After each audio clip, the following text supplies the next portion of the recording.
본 방송에서 제공하는 투자 정보는 투자 판단에 대한 조언입니다. 방송에서 제공하는 주식의 가치, 가격 상승 및 하락에 대해서는 방송사에서 보장하지 않습니다.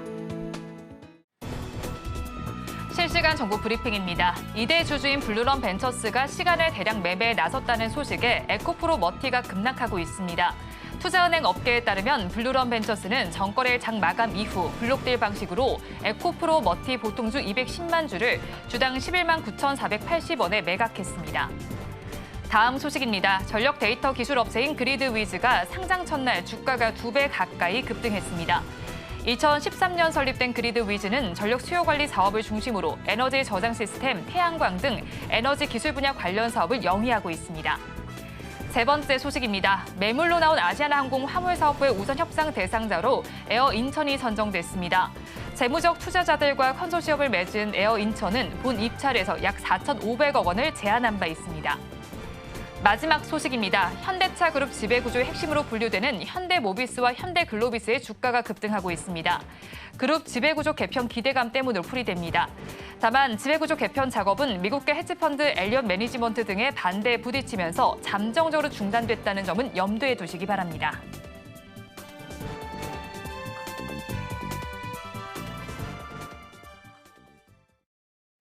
시청자 여러분 안녕하세요. 오늘을 돌아보고 내일을 준비하는 오늘장 내일장 2부 진행의 백선혜입니다.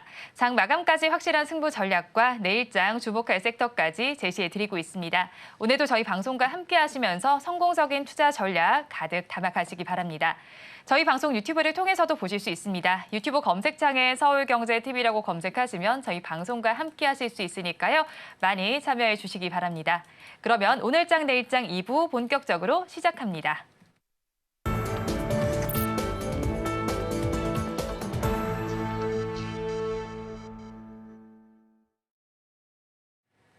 오늘도 두 분과 함께 시장에 대한 이야기 해보겠습니다. IES의 김태성 본부장, 이스토리 정태근 이사 나와 있습니다. 어서 오세요. 네, 반갑습니다. 네, 오늘 우리 시장 엇갈리는 양상이 펼쳐지고 있습니다. 코스닥 시장이 낙폭이 두드러지고 있습니다. 이유는 어디서 찾아볼 수 있을까요, 본부장님? 일단 뭐 이번 한 주가 오늘뿐만 아니라 이번 주 내내 어떤 패턴의 연속이었냐면 가는 기업이 더 가는 특히나 이제 K뷰티, K푸드 이 관련주들의 상승세가 정말 이렇게까지도 상승할 수 있나 싶을 정도로 좋은 모습들을 좀 보여준 오늘이 아니었나라는 생각이 듭니다. 대신에 이제 어떻게 보면 우리가 좀 기대했던 부분이 바로 2차 전지였던 것 같아요. 사실 이제 주 초반만 하더라도 에코프로 그룹주들의 반등세 혹은 포스코 그룹주들의 반등세 혹은 2차 전지 내에서 새로운 얼굴들 뭐 대주전자재료라든지 엔캠 또 엔캠을 추정해서 움직였었던 이제 광무라든지 중앙첨단 소재 이러한 기업들이 2차 전지에 대한 기대감을 굉장히 이제 높게 피력을 했지만 오늘 어떻게 보면 에코프로 머티의 블록들 여파가 섹터 전체에 정말 좀 분노를 일으킬 수밖에 없는 그러한 이슈가 아니었나라는 생각이 들고 있고요. 코스닥 지수가 지금보다 더 좋으려면 두 가지 섹터가 동시다발적으로 움직여줘야 됩니다. 첫 번째로는 2차 전지고 두 번째로는 제약바이오인데 제약바이오도 지금 움직이는 종목만 움직입니다. 그래서 이제 어떻게 보면 코스피 지수가 더 좋아 보일 수밖에 없는 특히나 코스피 같은 경우에는 오늘 또 삼성전자가 굉장히 또 좋은 모습을 좀 보이고 있는 상황이라서 코스피 지수와 코스닥 지수의 괴리감은 좀 클 수밖에 없지만 저는 이번 한 주 어떻게 보면 가장 우리가 걱정했었던 이벤트들이 많았던 한 주 아닌가요? 액분 이후에 거래도 있었고 네. CPI, PPI 지표도 있었으며 FOMC 회의 결과도 우리가 받아내야 했던 한 주였는데 그 이벤트들의 무게감을 생각해 보면 이 정도의 금요일 종가를 우리가 기다리고 있다는 것은 그렇게 나쁜 흐름만은 아니다. 저는 이 이야기를 한번 드려보도록 하겠고요. 하지만 결국 지금 여러 가지 대내 변수가 나왔지만 글로벌 증시는 빅테크, 우리나라 증시는 테크 기업들이 아닌 개별 종목 위주로 지금 움직이고 있는 시장이라 시장에 순응을 하면서 또 다음 주를 맞이해야 되지 않을까라는 의견 드려보도록 하겠습니다. 네, 시장에 순응을 해보면서 다음 주 맞이하자라고 정리를 해주셨고요. 수급적인 상황도 좀 엇갈리고 있고요. 환율도 지금 오르는 상황입니다. 자, 주말 앞두고 있는데 시장에 대해서 어떻게 평가해 봐야 할까요? 시장이요? 일단 뭐 이벤트 다 지났고 그리고 이제 일단은 안도라고 좀 봐야 되겠죠. 그리고 코스닥은 또 왜 이러냐? 2차 전지 힘 빠지잖아요. 그러다 보니까 이런 현상이 좀 나오는 것 같아요. 다음 주를 한 번 더 예상을 좀 해봐, 뭐 말 나온 김에 좀 예상을 해봐야 되는데 일단 이번 주 큰 이벤트가 두 개라 봐야 되겠죠? 해외 쪽 같은 경우에는 FOMC, 국내 쪽 같은 경우는 선물 옵션, 동시 만기일 이 두 가지를 봐야 되는데 일단은 뭐 시장에서 이미 조금은 이제 두 번, 한 번 안 할 수도 있겠네. 이거를 다 이미 예측을 했었기 때문에 이런 반응이 나온다라고 생각을 합니다. 6월 10일 날은 6월 10일 날 그 나왔던 뭐 언론의 기사를 보게 되면 블룸버그에서는 이미 이제 두 번 정도 할 것이다가 41%, 한 번 하거나 알 수 있다가 41%거든요. 그러니까 만약에 시장이 세 번 예상했는데 이런 결과가 나왔다면 악재가 됐겠지만은 이미 시장에서는 뭐 안 할 수도 있다는 것까지 예상을 했었기 때문에 아마 이런 시장 반응이 나오는 것이 아닌가 생각이 듭니다. 그래서 그러다 보니까 일단 미국 증시는 안 돌리려 보는 게 맞지 않을까 생각이 들고 국내 쪽 같은 경우는 선물 옵션 동시 만기일 뭐 조용히 잘 넘어가고 있다는 부분들이 일단은 이렇게 시장을 좀 안도 이끌어왔던 것 같아요. 그리고 이제 다음 주는 저 개인적으로는 이제 뭐라 해야 될까요? 그 코스피 같은 경우는 추가 상승이 좀 제한되지 않을까라는 생각이 들어요. 왜냐하면 지금의 어떤 그 만기일 분위기가 지난번 만기일 분위기랑 상당히 좀 유사하다라고 생각을 좀 하고 있어요. 그때도 만기라 좀 보기 힘들겠네요. 3월 21일 그때가 상당히 유사하다 좀 보고 있거든요. 무슨 얘기냐면은 3월 21일 같은 경우 그때 당시에 이제 외국인들 같은 경우에 외국에서 대량의 선물 매수, 그러니까 금액으로 2조 5천억이 넘는 매수가 들어왔었거든요. 그러면서 삼성전자가 5% 넘게 상승이 나는데 이때 당시에도 시장에 갭이 발생되게 되면서 갈 것처럼 이렇게 분위기를 만들었거든요. 근데 그 이후에 이런 비슷한 현상이 나왔을 때 다 못 갔어요. 물론 과거에 그랬다고 해서 앞으로도 못 갈 것 같다라고 말씀드린 건 좀 어폐가 있긴 하지만 그럼에도 불구하고 지금 3월 달도 그랬었고 5월 달도 마찬가지로 5월 7일, 8일 같은 경우도 외국인의 대량 선물 매수가 들어왔었거든요. 그리고 갭이 발생됐었고요. 그리고 이번에도 마찬가지로 2760포인트, 50포인트 부분에서 갭이 좀 발생이 됐는데 물론 저점을 높이고 있기 때문에 갈 수 있다라고 좀 생각을 하고 있어요. 물론 저도 틀리게 된다면 또 전략을 수정을 할 겁니다. 그런데 시장의 성격이 안 바뀌었다라는 것 때문에 일단은 코스피보다는 다시 코스닥 쪽으로 그리고 지금 오늘처럼 제한된 어떤 종목 장세 쪽으로 가지 않을까라는 생각을 하고 있거든요. 무슨 얘기냐면은 제가 이 시간을 통해서도 많이 말씀드렸지만 작년 11월 6일 날 공매도 금지가 실시가 되게 되면서 종목 장세 지속이 됐었잖아요. 그래서 폭등 4대장이 나왔었고 제주반도체, 신성텔레테크, 에브리봇, 하나는 좀 기억이 안 나네요. 하여튼 4대장인데 폭등이 나왔어요. 근데 그런 종목들이 뭐 최근에 HLB까지 해가지고 계속 나오고 있거든요. 지금 4형 10분까지 계속 그런 현상들이 나오고 있잖아요. 그러니까 종목들을 지금 집중을 하다 보니까 아무래도 어떤 주수의 어떤 추가 상승은 그런 시장의 성격이 안 바뀌었다는 점 때문에 좀 부담스럽지 않을까라는 생각을 합니다. 그리고 또 한 가지 아쉬운 부분은 우리나라에는 어찌 보면은 이제 MS라든지 뭐 엔비디아 같은 기업이 없다라는 거. 물론 하이닉스가 있긴 하지만 하이닉스만 고군분투하기에는 시장을 전체적으로 이끌기에는 좀 부족함이 있죠. 그래서 그런 부분이 없다는 점을 보게 된다면은 아마 다 오늘까지는 어쨌든 코스피가 상대적으로 우위를 보이겠지만 그럼에도 불구하고 이 분위기가 코스피 쪽 같은 게 지속되기는 쉽지 않다라고 현재 판단하고 있습니다. 그렇기 때문에 다음 주도 일단 다음 주말 되게 되면 또 다음 주 뉴스가 또 뭐가 있을까 일정이 또 체크할 수 있거든요. 그래서 일정을 체크하시고 난 다음에 지금까지 그랬던 것처럼 종목 대응들을 그냥 계속 하시면 되지 않을까 생각이 들고 음식료 같은 경우는 뭐 다음 주 주초까지도 일단 이 흐름이 좀 지속이 되지 않을까라고 좀 생각을 하고 있습니다. 어떤 일정들 저희 좀 추가로 체크를 해보면 좋을까요? 죄송한데 일정을 아직 체크를 못했어요. 네, 지금 저희가 이제 캘린더 통해서 한번 체크를 해보는 네. 걸로 하고요. 이제 바로 음식료 관련된 이야기를 좀 해볼게요. 사실 뭐 라면으로 시작해서 뭐 김밥, 뭐 막걸리, 거기에 뭐 닭까지 이제 저희가 봤었는데 이제는 빵까지 하나 봐요, 본부장님. SPC 삼립이 8%대 강세 흐름 나타냅니다. 윗꼬리가 좀 달리긴 했는데 빵이 사실 근데 우리나라 것만은 아닌 만큼 이 인기가 어떻게 점쳐지실까요? 없겠죠, 인기가. 없을까요? 네. SPC 삼립 거 잘 안 드시나 봐요. 그게 아니라 네. 일단 SPC 삼립까지 이렇게 올리는 것은 너무 저는 과했다라는 표현을 좀 드리고 싶어요. 가만히 생각을 해보면 삼양식품이라든지 농심, 오뚜기 그리고 우양 그리고 사조 같은 경우에는 K푸드라고 불리우는 제품군으로 실질적으로 해외 매출 비중이 늘어나면서 여기에 걸맞는 실적표가 지금 나오기 때문에 움직였는데 SPC 삼립 같은 경우에는 파리바게트가 프랑스에 진출하는 것도 참 아이러니한 거지 않습니까? 네, 프랑스가 뭐 본것이 아닙니까? 네, 그래서 이제 거기서 뭐 K푸드 그 안에서 K 어떤 뭐 제과 제빵의 힘을 좀 보여주기에는 저는 현실적으로 좀 어려운 것이 아닌가 싶어서 이러한 흐름들, 그러니까 이제는 명분이 없이 테마적으로 움직이는 종목군들이 많아졌으니 K푸드에 이제 투자를 하시는 분들은 이 종목을 이제 잘 고르셔야 되지 않을까라는 생각이 들고 있고요. 일단은 저는 사조가 사실은 이제 김 쪽으로 네. 이제 많이 우리가 집중을 했다가 이쪽에서 김밥에 대한 또 이야기가 나왔기 때문에 이 기업의 추세를 조금은 더 좀 체크를 하셔야 될 것 같다라는 의견 한번 드려보도록 하겠고요. 저는 음식료 업종 중에 지금 그러면 가격적으로 메리트가 있는 네. 쪽이 어디냐라고 했었을 때는 샘표 식품과 샘표인데 사실 이들이 뭐 고추장, 된장 이 이야기를 가지고 이제 올렸는데 저는 네. 이걸 볼 게 아니라 큰 그림을 좀 봤었을 때 미국이 지금 중국의 어떤 산업들을 엄청나게 제재를 많이 하죠. 반도체, 2차 전지, 조선, 제약 뭐 거의 다 지금 강력하게 제재를 하고 있는데 아직까지 중국에서는 이렇다 할 어떤 피드백이 나오고 있지 않는 상황이에요. 근데 약 5년 전, 한 6년 전 미중 무역 전쟁이 발발했었을 때를 한번 우리가 생각을 해보면 중국은 첫 번째로 히토리 카드를 꺼냈습니다. 그리고 이제 두 번째로 이제 카드를 꺼냈던 게 대두 수출에 대한 이야기였어요. 그때 이제 시장에서 반응이 가장 컸던 기업이 바로 이제 샘표와 샘표 식품이었다는 것을 생각을 해보면 저는 단순히 이쪽을 뭐 K푸드와 엮여서 이제 보시기보다는 지금의 가격적인 메리트를 이용해서 좀 길게 보시는 것도 괜찮지 않겠는가라는 생각이 들고 있고 여기서 그러면 한 가지 의문점이 들 겁니다. 왜 이들은 오르지 않는가?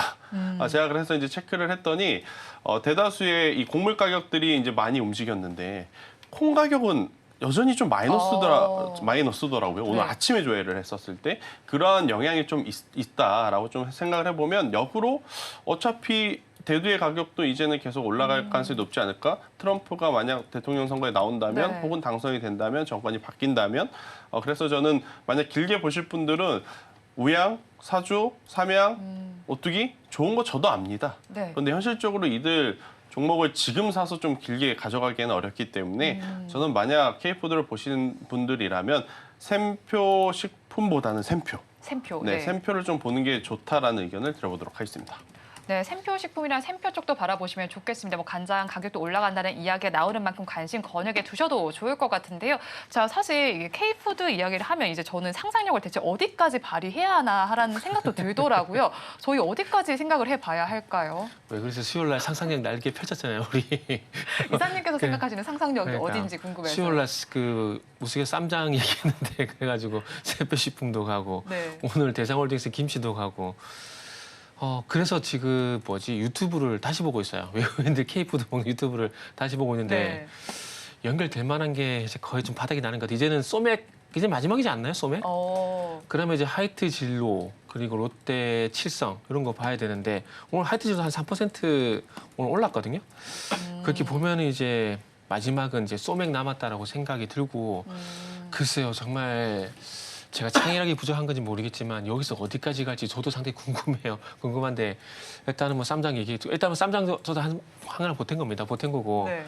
그리고 이제 하나 더 얹으자면 소맥. 참기름은 어때요? 참기름이요? 네. 참기름. 김밥에 참기름을 바르니까. 냉동김밥에 참기름이 네. 발려져 있나요? 거기는 안 발려져 있지만 이제 실제 네. 김밥에 대한 궁금증도 생길 수 있잖아요. 근데 이게 미국까지 배달이 되면 그동안 안 쉬고 괜찮을까요? 보관이 그럼 차라리 그 드라이아이스가 낫지 않을까요? 그러면 드라이아이스요? 네, 드라이아이스 태경 케미칼?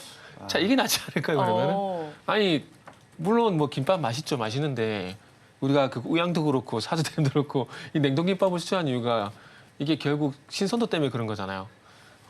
그러면은 이제 그러면은 여기서 이제 드라이아이스 태경 케미칼 말고 이제 뭐 냉동고 이렇게 하는 그런 회사 예전에 그 코로나 때 그 비슷한 회사들이 부각됐던 걸로 기억하거든요. 일단 한번 지켜볼게요. 아무튼 그 앵커님 말씀하신 거 참고해서 한번 찾아보고 이 주가 그림이 나온지를 보게 되면 제가 하나 더 얹은 걸로 인정해 드릴게요. 네, 알겠습니다. 네, 그렇다면 이제 바로 종가 베팅한 섹터로 넘어가 볼까 하는데요. 네. 이제 여기 이제 또 종가요? K푸드에 대한 인기를 네. 가지고 이제 음식료 쪽을 가지고 오셨잖아요. 네. 근데 사실 이제 가지고 있는 섹터에서 이제 김치가 좀 주제인데 이게 네네. 세계인의 입맛에 맞을까 하는 의문이 들긴 하거든요. 사실 저도 네. 그 얘기 동의를 해요. 그 외국인들이 한국 와가지고 이렇게 먹는 음식들을 먹고 네. 이게 정말 그게 다 맛있을까? 사실 저는 곱창을 안 먹거든요. 어. 근데 보면 이제 다 이렇게 다 맛있다 그래요. 다 맛있다 그러는데 이해가 솔직히 잘 안 되거든요. 그래서 김치 같은 경우도 솔직히 호불호가 있지 않을까 생각이 들고 그리고 그것도 있는 것 같아요. 군중심리. 군중심리. 그러니까 예를 들게 되면은 그러니까 유명 음식점 가게 되면 그 옆에 맛도 똑같고 맛도 똑같고 가격도 똑같은데 그 유명한 그 한 집만 가는 그런 성향들이 있거든요. 근데 아마 김치도 그렇고 불닭볶음 최근에 불닭볶음도 그렇고 저는 불닭볶음 매워서 그거 다 못 먹어요. 못 먹는데 외국 사람들 보면 먹잖아요. 그러니까 이게 전 개인적으로 군중심리 이런 것도 아마 좀 작용이 된 게 아닌가 생각이 들어요. 그리고 김치가 우리 기본적으로 생각하고 있는 그 김치가 빨갛잖아요. 빨간데 이게 젓갈을 뭘 쓰냐에 따라서 맛이 다 틀려요. 뭐 굴젓을 쓰는지 아니면 까나리 액젓 쓰는지 이에 따라 김치가 다 틀려지거든요. 네. 근데 이 소위 방금 말씀이 젓갈의 어떤 그 냄새 될까 이것도 되게 강하거든요. 그렇기 때문에 모르겠어요. 그래서 제가 보기엔 다 맛있다라기보다는 이게 맛있다 그러니까 그 밈이라 그러나요? 그것처럼 그냥 유행에 따라서 그냥 다 먹는 것 같아요. 그냥 따라서 제가 볼 때 그것도 상당히 크다라고 봅니다. 그리고 솔직히 고기는 호불호가 저는 있을 수 없다라고 보거든요. 네. 삼겹살도 그렇고 한우도 그렇고 고기도 그렇고요. 그러면은 이게 고기의 영향도 저는 상당히 좀 크다라고 봐요. 그러니까 우리가 이제 삼겹살 먹으러 가면 김치도 같이 구워서 먹잖아요. 그러면 네. 그런 식으로 먹게 되면 매운맛도 좀 중화가 되면서 김치가 좀 고소해지는 부분들이 있어요. 근데 그게 제가 볼 땐 고기가 그런 삼겹살인지는 고기들이 큰 역할을 하고 있다 보거든요. 그래서 아마 그런 식으로 먹다 보니까 일단은 김치의 어떤 저항력이 많이 떨어져 있고 그다음에 생김치까지 먹는 그런 현상이 나오고 있는 것인가 아닌가 생각이 드는데 제가 식품 전문가는 아닌데 정말 안짝에서 정말 죄송합니다. 그래서 얘기가 좀 세버렸는데 어쨌든 김치가 아무튼 그래서 유럽도 그렇고 미국도 그렇고 상당히 좀 인지도가 많이 올라가는 것 같아요. 최근에 프랑스 요리학교 같은 경우는 김치 주제로 국제 요리 대회를 개최를 했다라고 그러거든요. 거기 미식가의 나라라서 웬만한 음식들은 인정을 잘 안 해주잖아요. 근데 이렇게 김치를 주제로 국제 요리까지 한다라는 것을 보게 된다라면은 인지도가 상당히 많이 올라갔다 볼 수 있을 것 같아요. 그래서 작년에 유럽 쪽으로 간 김치 수출액이 1,800만 달러가 넘는다라고 합니다. 그리고 올해 같은 경우는 이제 그동안에 일본이 사상체제였거든요. 근데 이것도 뒤집어졌다 그러더라고요. 일본이 이제 전체 수출 비중을 봤을 때 일본이 30% 떨어지고 미국이 32%로 늘어났다고 합니다. 그래서 올해 같은 경우도 김치 수출이 또 13,000톤.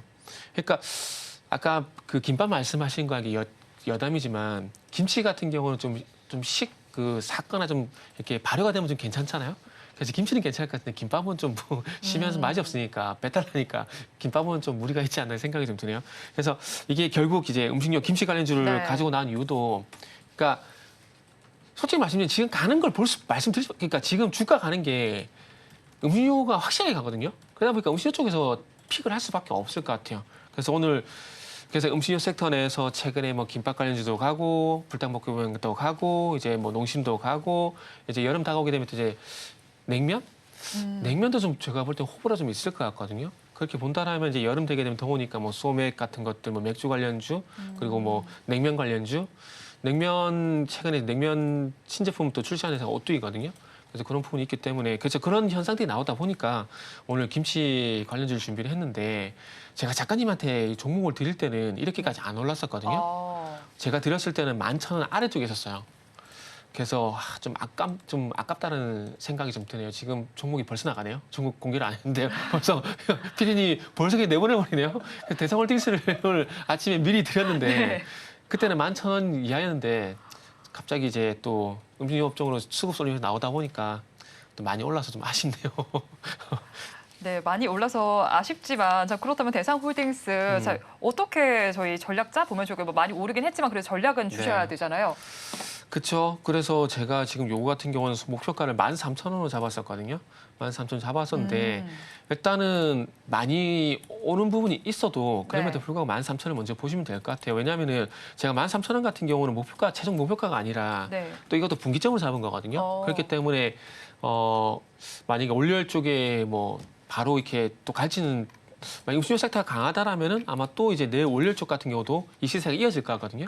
이렇게 본다라면 일단 13,000원 돌파 여부를 일단 원료 쪽에서 보시고 만약 돌파가 되게 된다라면은 2차 목표가 같은 경우는 일단 이제 16,000원까지 일단은 네. 보셔도 되지 않을까라는 말씀 드리고 싶네요. 네, 대상홀딩스에 대한 투자 의견 들어봤습니다. 종가 베팅할 종목 첫 번째로 알아봤고요. 이어서 본부장께서 가지고 오신 섹터도 알아보겠습니다. 2차 전지 섹터입니다. 그래도 네. 최근에는 조금 분위기가 나아지는 것 같아요. 어떻게 보십니까?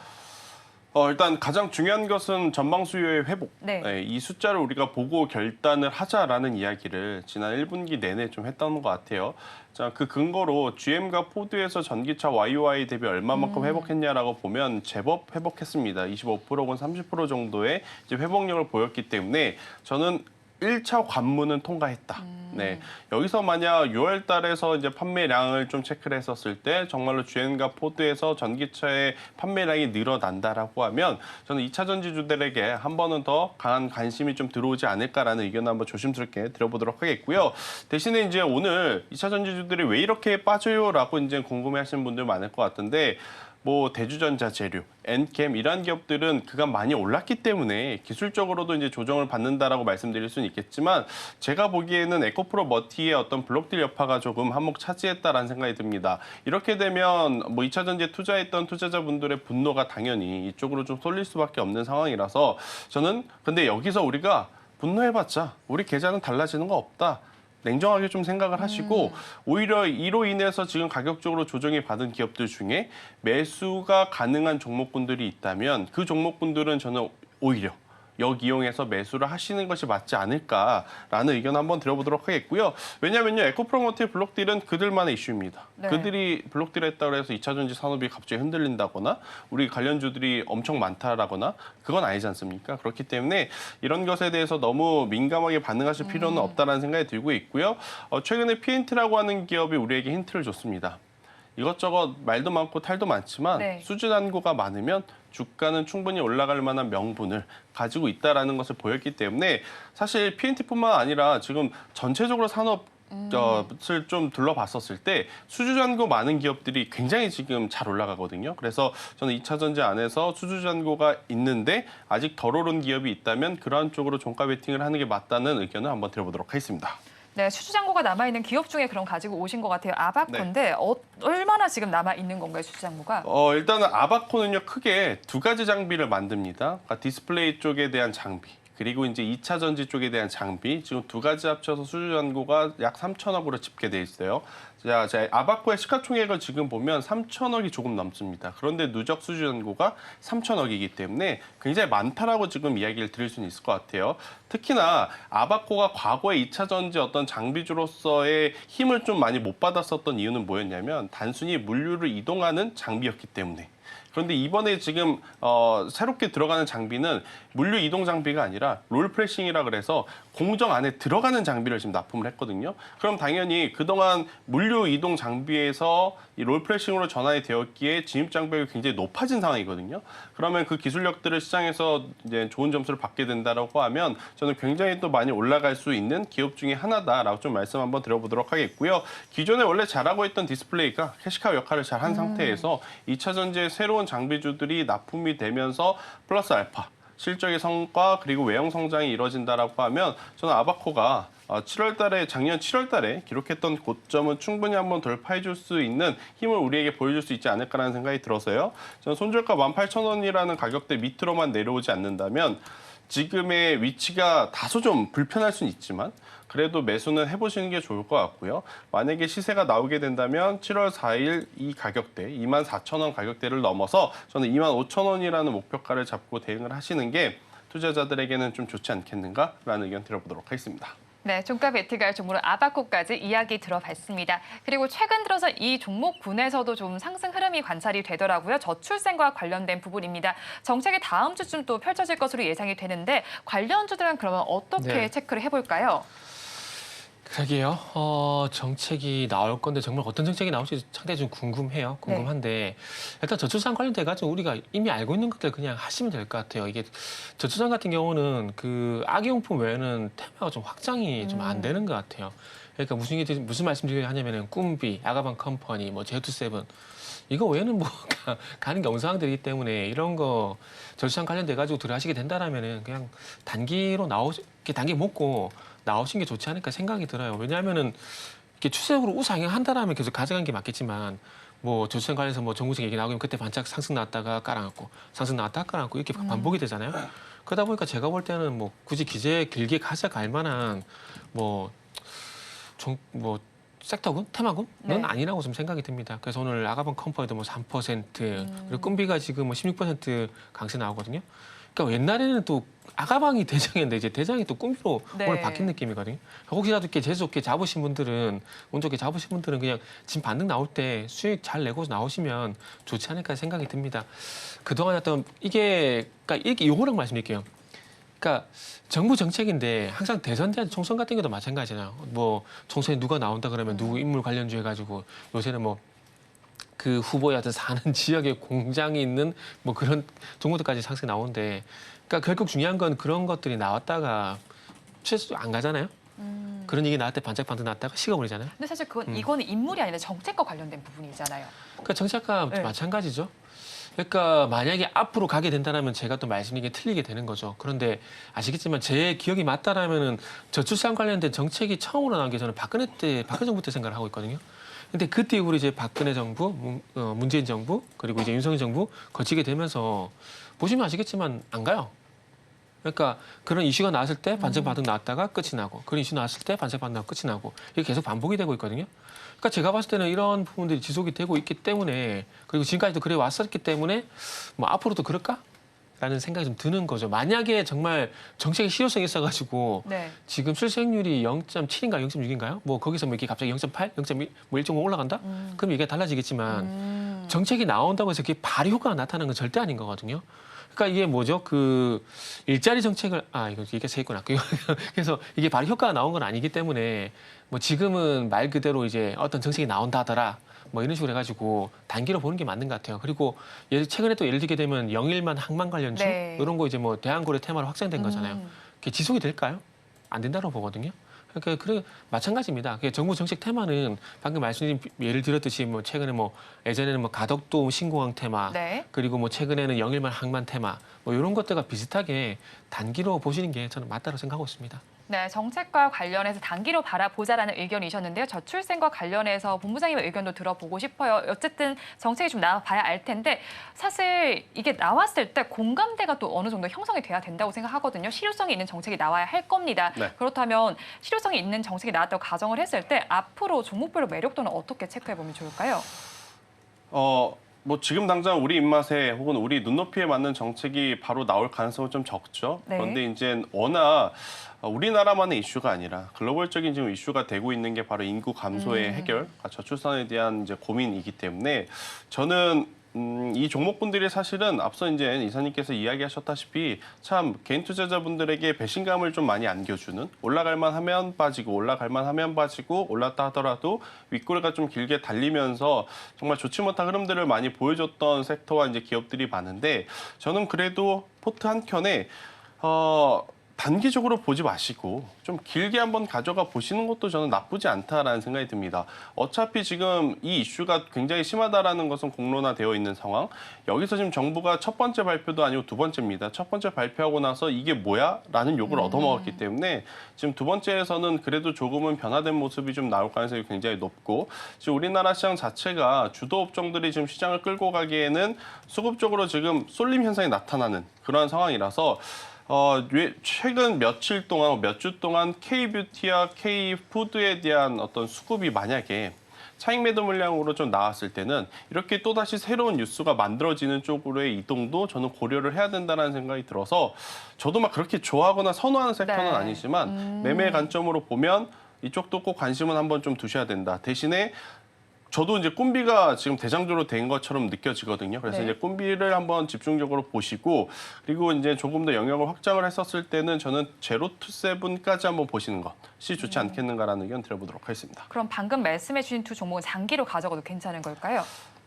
저는 그러니까 여기서 말씀드릴 장기는 그냥 우리가 반도체라든지 2차 전지처럼 뭐 1년, 2년 이게 아니라 네. 한 3개월에서 한 5개월 정도, 그러니까 올해 하반기까지는 한번 들고 가보시는 게 저는 맞지 않겠는가라는 의견 드리겠습니다. 네, 일단 올해 하반기 정도까지를 놓고 한 장기로 보시면 좋을 것 같다는 의견이셨습니다. 이어서 반도체와 관련된 이야기를 좀 해볼게요. 삼성전자와 SK하이닉스가 HBM 다음으로 CXL에 대해서 좀 힘을 쏟고 있습니다. 본격적으로 경쟁이 가열될 전망인데, 자, 그렇다면 이런 시점에서 밸류 체인을 공략해보는 건 어떻게 보세요? 그렇죠. 공략을 해봐야 되는데 그 이전에 반도체 분위기가 조금만 더 올라와야 될 것 같아요. 무슨 얘기냐면은 우리가 한번 잘 생각해 보자고요.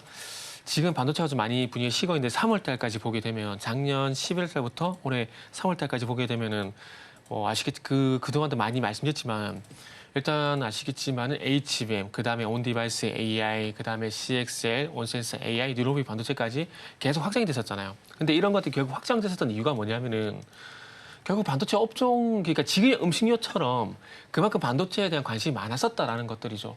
그렇기 때문에 제가 봤을 때는 이 반도체 업종에 대한 어떤 기대감이라든지 그리고 수급이라든지 분위기가 좀 많이 올라와줘야 그래야 또 CXL을 보지 않을까라는 생각이 좀 들고 있거든요. 지금 한번 예를 들어볼게요. 엔비디아 액면 분할하고 나서도 잘 가고 있습니다. 근데 우리나라 반도체는 안 가요. 왜 그럴까요? 그러니까 지금 반도체에 대한 관심이 그렇게 많이 없다라는 겁니다. 결국 업종에 대한 어떤 네. 관심도가 예전보다 3월달 이전 대비해서 많이 떨어졌다는 거죠. 그렇기 때문에 일단은 분위기가 올라와야 그 속에서 이제 수혜주가 뭐가 될까 찾기를 시작하는 거지. 그 전에는 아마 CXL 좀 힘들지 않을까 생각이 들거든요. 어떤 모멘텀이 있어요? 분위기가 올라갈 수 있을까요? 어찌 보면 이제 HBM이 이제 그 시장을 주도할 것이다 이런 네. 기대감들이 많이 올라왔잖아요. 그러면 이제는 숫자가 나와야 되겠죠, 아무래도 숫자가. 그러니까 그 숫자라는 것들이 이제 하이닉스에 제한되는 하이닉스한 기업과 그리고 HBM에 제한되는 것들이 아니라 지금 디램하고 낸드 동향이 그게 나쁜 게 아니거든요. 생각보다 괜찮거든요. 근데 시장이 거기를 안 봐요. 그러니까 결국 반도체가 올라오기 위해서는 HBM 너무 제한된 시선으로 보는 게 그러니까 우리가 아니죠. 시장이 이 HBM이란 이 섹터에 대해서 제한적으로 보는 게 아니라 그러니까 반도체 좀 확장해서 보자라는 거죠. 이렇게 확장해서 보게 된다면 결국 이 숫자라는 부분들이 있고 그 숫자를 보게 되면 당연히 삼성전자라든지 이런 하이닉스라든지 전체 실적이 볼 수밖에 없는 부분이 분명히 보일 거거든요. 근데 그런 것에 아직 주목을 하지 않고 있다는 게 가장 문제라는 것들이죠. 예를 들게 되면은 그 한미 반도체 한번 예를 들어 보게 되면 한미 반도체가 작년에 주가가 10,000원대, 60,000원대까지 상당히 괜찮게 올라왔었잖아요. 근데 이 기대하면서 올라왔던 부분들이 9월달까지 올라왔던 부분이 결국 한미 반도체가 HBM에 수혜가 된다는 그런 기대감 때문에 올라왔었잖아요. 그리고 난 다음에 9월달부터 이번 2월달까지 또 주가가 6만 원 보면서 좀 쉬었단 말이죠. 근데 그러면서 다시 갔거든요. 그게 결국 뭐 때문에 갔냐면은 실적.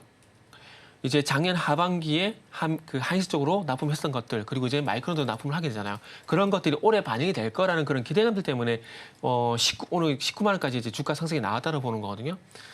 그러니까 지금 이제 이런 것들이 종목이 제한되는 것이 아니라 반도체 전체로 가야 된다는 거죠. 그러니까 분위기가 먼저 되살아나야 뭔가 이제 섹터별로 그죠. 볼 수 있다 이런 이야기신 그런 거죠. 거죠. 네. 그러니까 HBM 제한된 기대감에 제한되는 것들이 아니라 HBM 효과로 인해 가지고 낸드도 그렇고 디램도 그렇고 가격이 올라오게 되면서 실적이 좋아진다, 매출이 늘어나고 있다.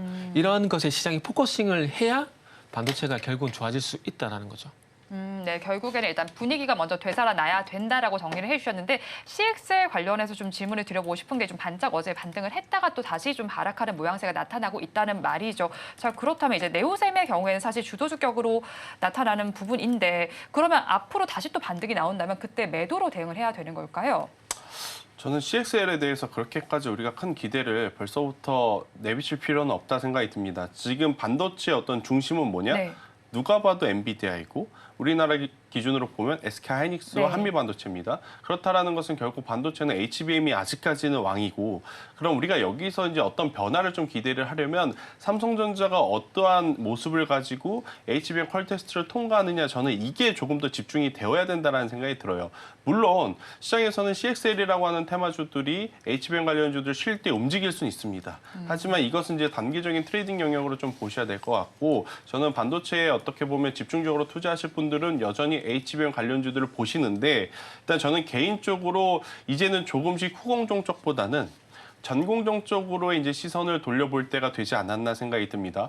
지금 삼성전자가 HBM이 없으면 마치 망할 것처럼 어떻게 보면 시선들이 좀 집중이 되어 있어요. 시장에서 관심이 계속 쏠리니까 그렇죠. 그렇지 않나요? 그런데 삼성전자 HBM 지금까지 그렇게 매출이 크지 않았습니다. 그러면서도 잘 버텨왔고 심지어 지금 오늘 8만 전자까지 찍었어요. 네. 그러면 삼성전자가 기존에 하고 있던 일들, 디램과 낸드 플래시 쪽을 우리는 한번 살펴볼 필요가 있는데 디램과 낸드 플래시 가격 내렸나요? 아닙니다. 가격이 올랐습니다. 그리고 이제 더 중요한 것은 여기서 가동률까지 올라간다면 가동률까지 갑작스럽게 폭발적으로 늘어난다면 저는 어떤 부분을 우리가 고려해야 되냐. HBM이 정말로 많이 팔려서 이제는 D램도 낸드 플래시도 쇼티지가 나올 수도 있겠구나. 저는 거기에 집중을 하는 게 맞지. CXL이라고 하는 다음 기술에 너무 마음을 뺏길 필요는 저는 없다 네. 생각이 듭니다. 만약에 D램 가격이 지금 올라가고 있는 상황에서 전방 산업의 관련 기업들의 가동률이 올라간다면 우리가 생각하는 것보다 D램의 재고가 낮아진다라는 것을 의미하거든요. 그렇게 되면 당연히 쇼티지 관련해서 저는 전방 혹은 전공정 장비주들이 한 번 더 움직일 가능성도 저는 굉장히 높지 않나라는 생각이 들어서요. 반도체를 보실 때 저는 앞으로는 뭐 100% 중에 한 70은 여전히 HBM 쪽을 보셔야 되지만 네. 나머지 30%. 이 정도는 저는 전공정 쪽으로 한번 시선을 돌려보는 것도 나쁘지 않다. 왜냐하면 HBM 쪽은 이미 시세가 너무 많이 났잖아요. 네. 그래서 이제 그쪽에서 일부 챙길 것들은 챙기고 그럼 현금을 가지고 있을 거냐 아니면 그 현금을 가지고 반도체를 투자할 거냐 고민을 하시는 분들은 전공정 쪽으로 한번 투자를 해보시는 것도 괜찮다. 이렇게 설명드려보도록 하겠습니다. 그럼 전공정주 중에서는 압축한다면 어떤 종목에 집중해 볼까요? 저는 지금 개인적으로 가격을 좀 기다리고 있는 것은 HPSP를 좀 기다리고 네. 있고 그리고 이제 소재 쪽에서는 오늘 시세가 좀 나서 아마 많이 거론이 됐을 기업 하나 머티리얼즈를 지금 이제는 조금은 살펴봐야 되지 않을까 이렇게 설명을 한번 드려보도록 하겠고요. 제가 이제 방금 말씀드렸던 전공정의 쇼티지는 당장 나올 건 아닙니다. 근데 만약에 나오게 된다면 그래도 3분기 후반부에 언급이 될 가능성이 높기 때문에 언급이 돼서 시세가 날 땐 이미 늦죠. 그래서 만약 사야 된다면 제 이야기에 공감이 가시는 분들이 있다라고 하면 지금부터 전공정 쪽은 한번 두루두루 살펴볼 필요는 됐다라는 의견 한번 들어보도록 하겠습니다. 네. 그리고 제가 아까 그 CXL 얘기할 때 종목을 네. 말씀 안 드린 이유가 뭐냐면 그 네오셈 말씀하셨는데 그래서 네. 네오셈을 얘기할까 말까 하다가 얘기는 안 했는데 아마 네오셈 같은 경우에 아마 6월 5일 날 20% 넘게 오른 거 그것 때문에만 말씀하신 거라 생각이 들어요. 근데 그때 당시에 이게 CXL 때문에 오른 게 아니라 이게 지금 HBM용 BX 테스트 있잖아요. 요거 삼성전자 쪽으로 품질 평가 받고 있거든요. 네. 그래서 그것 때문에 갔던 겁니다. 그러니까 CXL 때문에 간 게 아니라 HBM 이슈 때문에. 그리고 지금 CXL 관련돼 가지고는 그 CXL 2.0 D램 검사 장비 같은 경우에 개발 완료된 게 도달한 상황이거든요. 그래서 지금 언제든지 장비 출고는 가능한 상황이에요. 가능한 상황인데 시장에서 너무 이제 HBM 쪽으로 치우쳐 있고 그러다 보니까 이런 부분이 현재 부각이 안 되고 있는 겁니다. 그리고 지금에 아시겠지만 CXL 같은 경우는 대장이 에시콘 그리고 네오셈이잖아요. 둘 다 검사 장비 안 돼가지고. 네. 근데 둘 다 만약에 CXL이 부각이 됐었다라면은 그날 둘 다 갔어야 돼요.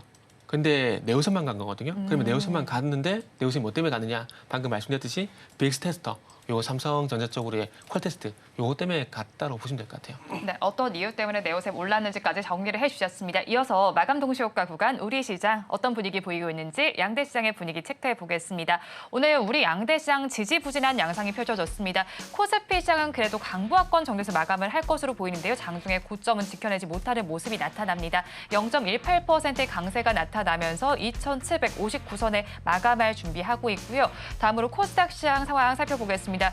코스닥 시장 오늘 우하향 기조가 두드러집니다. 그래도 장중에 낙폭 조금은 만회하려는 노력은 하고 있습니다. 1.03%의 약세가 나타나면서 862선에 종가스 준비해주고 있습니다. 다음으로 수급 상황을 살펴보겠습니다. 코스피 시장 먼저 살펴보겠습니다. 어제와 마찬가지로 오늘도 외국인만이 홀로 사는 장세가 펼쳐지고 있습니다. 외국인 투자자들 6,456억 원 사들이고 있는데요. 반면에 기관 투자자들, 개인 투자자들 동반 매도에 나서고 있습니다. 기관은 3,800억 원, 개인은 2,000억 원대로 팔아내고 있습니다. 코스닥 시장으로 넘어가서 살펴보겠습니다. 코스닥 시장에서는 오늘 개인만이 홀로 사고 있고요. 외국인과 기관 동반 매도에 나서고 있습니다. 개인 투자자들 3,800억 원 넘게 담아내고 있고요.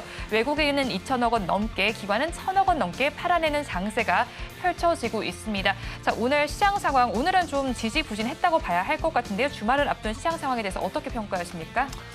저는 앞서서도 좀 이야기 드렸지만 이번 주에 굉장히 많은 이벤트가 있었던 것 치고 네. 이 정도의 종가는 굉장히 행복한, 편안한 종가가 아닌가라는 생각이 듭니다. 물론 K뷰티, K푸드 관련주를 가지고 있으신 분들과 그렇지 못하신 분들의 이제 체감차는 굉장히 이제 클 수밖에 없을 것 같은데 저는 그래도 우리나라 증시가 이 정도에서 지금 머무르고 있다라는 것은 굉장히 지금 좋게 보고 있다라고 좀 말씀드려보도록 하겠고요. 다음 주에 이제 가장 중요한 것은 반도체 외국인의 수급이 삼성전자와 SK하이닉스 그러니까 반도체 투톱 쪽으로 쏠리는 것이 아니라 소부장 쪽으로 한번 크게 돌아주는지 여부가 이제 가장 중요하다 생각이 들고 있고 또 이제 오늘 이제 가장 많이 빠진 또 섹터 중에 하나가 2차 전지였지 않습니까? 2차 전지의 회복력이 얼만큼 나오느냐가 가장 중요한 또 이제 돌아오는 주가 아닐까라는 의견 한번 드려보면서 오늘 이제 전일 대비 상승률 상위를 제가 쭉 살펴보니까 대체적으로 K푸드가 많고요. 네. 두 번째로 이제 조선업이 좀 이제 보이고 또 이제 세 번째로는 영일만 이슈 관련주 몇 개가 지금 좀 보이는 상황인데 일단은 돌아오는 주는 이쪽에서 이제 추가적인 상승세보다는 이쪽이 상승을 하면서 좀 쉬어갔던 쪽의 반등세를 한번 기다려 보는 게 가장 중요하지 않을까라는 의견을 드리도록 하겠습니다. 네, 쉬어가는 쪽에서의 반등세를 살펴보시면 좋을 것 같고요. 시가총액 상위 종목들의 분위기도 궁금합니다. 마감 동시효과 네. 구간 지나면서 어떤 분위기인가요? 일단 별다른 차이는 없는 것 같아요. 이제 삼성전자가 이제 우뚝 이제 잡아주는 상황들이고 반면에 이제 하이닉스라든지 LG에너솔루션 이런 종목들은 어제 대비 좀 힘이 좀 빠진 모습들이 연출이 되고 있는 상황입니다. 코스닥도 마찬가지고요. 코스닥도 지금 시가총액 상위 종목들 보게 되면은 오늘 2차 전지 오늘 코스닥 쪽 같은 경우 2차 전지에서 완전히 약세를 보였었는데 그 흐름이 뭐 장 후반까지 좀 이어진다고 보시면 될 것 같아요. 에코프로빔, 에코프로 같은 종목들 현재 약세 마감이 이상이 되고 있고요. 그리고 최근에 뜨거웠던 이제 알테오젠 같은 경우도 약간 오늘 수치가 좀 꺾이는 모습들이 나오고 있습니다. 네, 최근에 강했던 종목군들에서는 약세 흐름이 나타나고 있습니다. 다음 주에 이 종목들이 어떻게 반등 기조를 나타낼지를 살펴보셔야 될 것 같은데요. 마감 동시효과 구간을 지나면서 우리 시장은 혼조 양상을 펼쳐주고 있습니다. 어제와는 조금 다르게 오늘 시장 힘을 내지 못하는 장세가 펼쳐지고 있고요. 수급 양상도 엇갈립니다. 마감 동시효과 구간 함께 하셨습니다.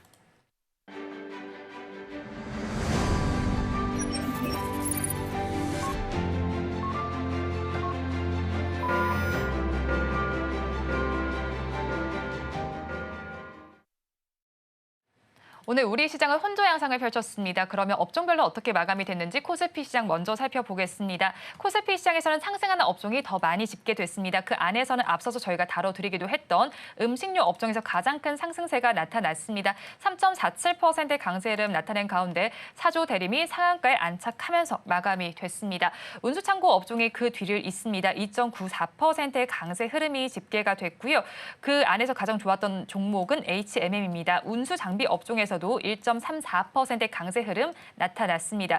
코스닥 시장으로 넘어가서 살펴보겠습니다. 코스닥 시장은 사뭇 분위기가 다릅니다. 하락한 업종이 대다수를 지배하고 있습니다. 일반 전기전자 업종이 3% 넘게 빠지는 흐름 관찰이 되고 있고요.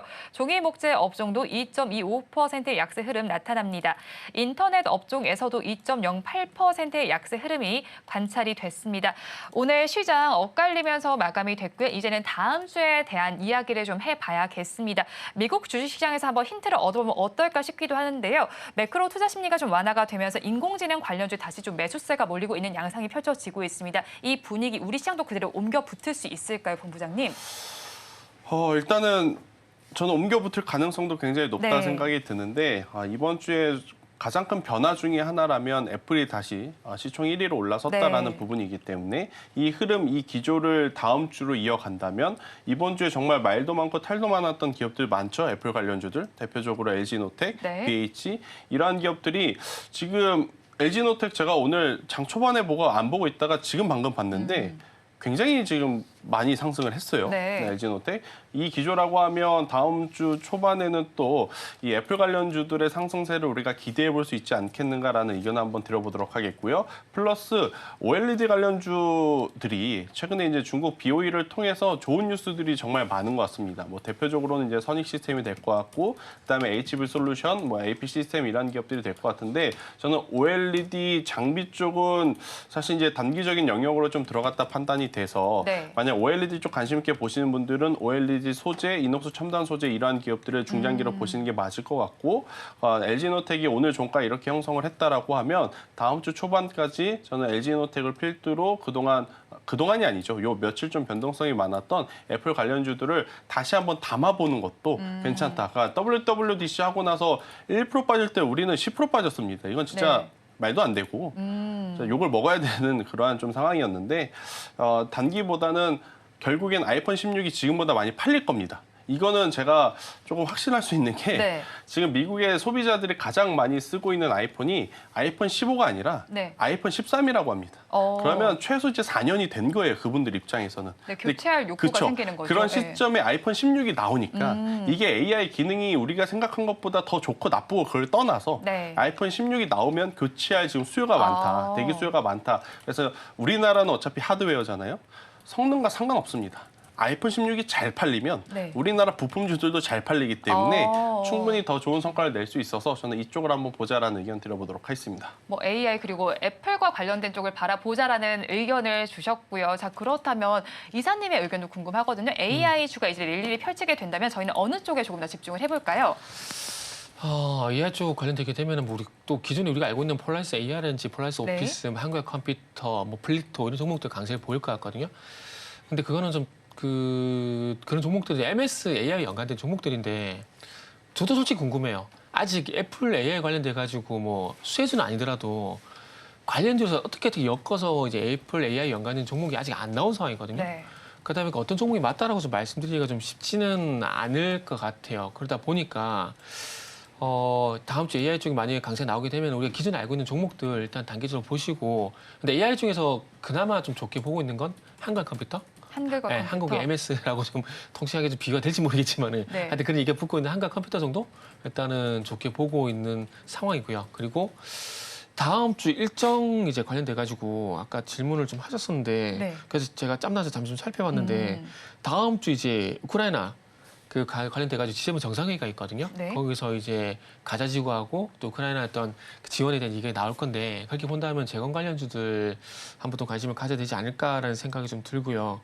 그리고 이제 또 국방부 장관이 이제 루마니아 쪽으로 이제 하나 에어로스페이스 수주 관련돼 가지고 이제 방문한다 그러거든요. 그래가지고 그와 관련돼 가지고 그래서 하나 에어로스페이스가 어제 움직인 건지는 잘 모르겠는데 뭐 이런 이슈도 있으니까 일단 이런 것도 한번 참고를 하시면 좋을 것 같아요. 네, 그리고 관련된 이슈까지 한번 체크를 해보면 좋겠다라는 의견을 주셨는데요. 애플 관련해서는 어떻게 보세요? 애플도 사실 이제 시가총액 1위를 탈환한 모습을 보이기도 했고요. 네네. 우리 관련주들 앞서서 이제 본부장의 의견 들어봤는데 이사님 의견도 궁금한데요. 사실 결론만 말씀드리면은 애플 관련주 살 바엔 그냥 애플 사는 게 더 낫다고 봐요. 진짜 정말 죄송한데 그 지금 뭐죠? 하도 이렇게 국장이 연속하니까 미장 얘기가 많이 나오잖아요. 네. 그러다 보니까 엔비디아 살 거리 얘기도 많이 나오는데 제가 봤을 때 애플 관련주를 살 바에는 그냥 애플을 사는 게 저는 낫다라고 봐요. 그러니까 어떤 논리냐면은 비트코인 관련주 살 바에 그냥 비트코인을 사는 게 낫다는 그런 관점이거든요. 네. 그래서 애플을 지금 국장 상황을 보게 된다라면은 네. 그냥 애플을 사는 게 맞다라고 생각이 들고 그리고 지금 제가 정확하게 기억이 안 나는데 이제 LG 노텍이 네. 엔비디아 관련되고 이슈가 있어요. 그래서 제가 그거를 찾으면 다음 주 수요일 날 와가지고 LG 노텍 관련돼가지고 이런 이슈가 있다는 걸 제가 좀 보여드릴게요. 그래서 LG 노텍 지금 상승은 물론 애플 이슈도 있긴 한데 애플 플러스 엔비디아 이슈 두 개 합쳐져가지고 네. 움직인 거거든요. 그래서 요거는 제가 다음 주 찾아와가지고 어떤 이슈가 있는지를 한번 좀 말씀을 좀 드리도록 하겠습니다. 그래서 지금 상대적으로 LG 노텍 정도 엔비디아 이슈 있으니까 그건 해서 보시는 게 좋지 않을까 생각이 좀 드네요.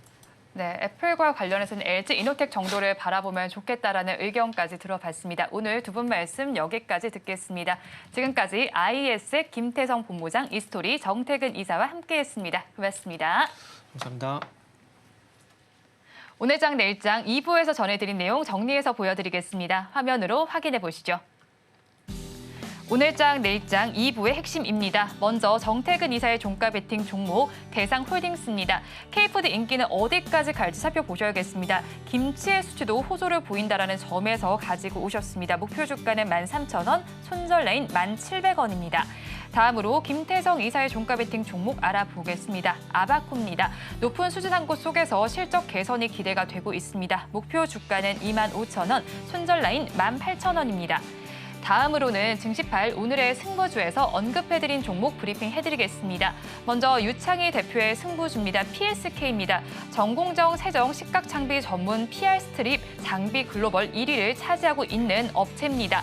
그리고 반도체 시장 규모 확대에 따라서 전공정 투자 수요가 회복이 될 것으로 기대가 되고 있습니다. 이어서 김성교 전문가님의 종목 보겠습니다. KB금융입니다. 10개월 만에 자산관리 WM 10조 이상을 유치를 했습니다. 저 PBR과 관련한 수혜를 볼 수 있는 금융 지주사입니다.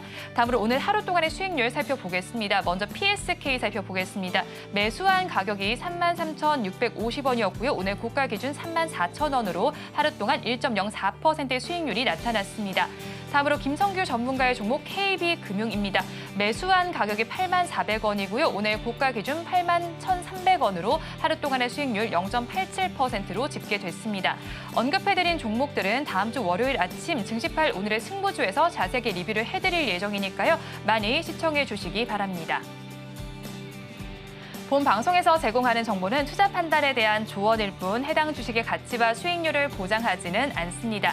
오늘장, 내일장 2부에서 준비한 순서는 여기까지입니다. 주말 잘 보내시고요. 저희는 다음 주 월요일 이 시간에 다시 찾아뵙겠습니다. 함께해 주신 여러분 고맙습니다.